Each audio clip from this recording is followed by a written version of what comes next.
Bangladesh test দলের opening পজিশনে দীর্ঘদিন ধরেই চলছে পরীক্ষা নিরীক্ষা।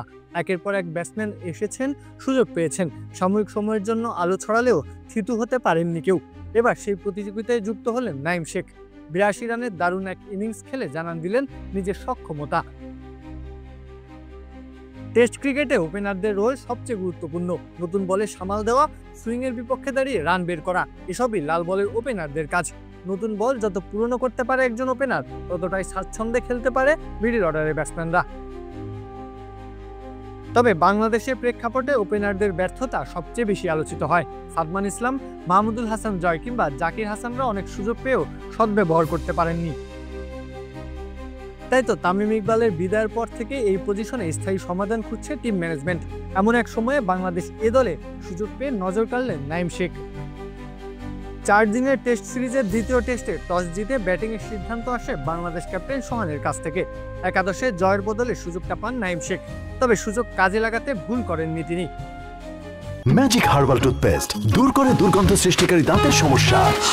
ইয়েস, দেখাও তোমার ম্যাজিক। নিউজিল্যান্ড এ দলে শক্তিশালী বোলিং অ্যাটাকের বিরুদ্ধে দারুণ শুরু করেন নাঈম। ওপেনিংয়ে এনামুল হক বিজয়কে সাথে নিয়ে করেন 130 রানের জুটি। জাইডেন লেনক্সের বলে আউট হয়ে ফেরার আগে ব্যক্তিগত খাতায় তোলেন 82 রান। তবে 10-4 এবং 2-6 সাজানো ইনিংসটি সমাপ্তি টেনেছে আক্ষেপ দিয়েই।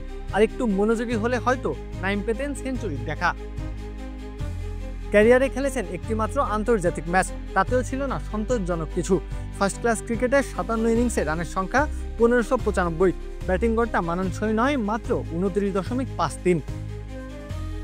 তবে খাতা কলমের হিসাব বাইরে রেখে এবারের যে ইনিংস নাঈম খেলেছেন তা প্রশংসার দাবিদার।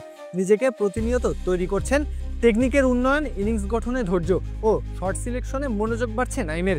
এই ইনিংস তার বাস্তব প্রমাণ।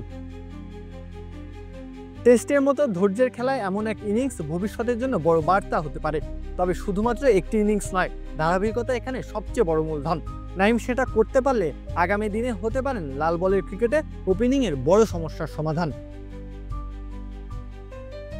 প্রত্যহ কাব্য, খেলা ৭১।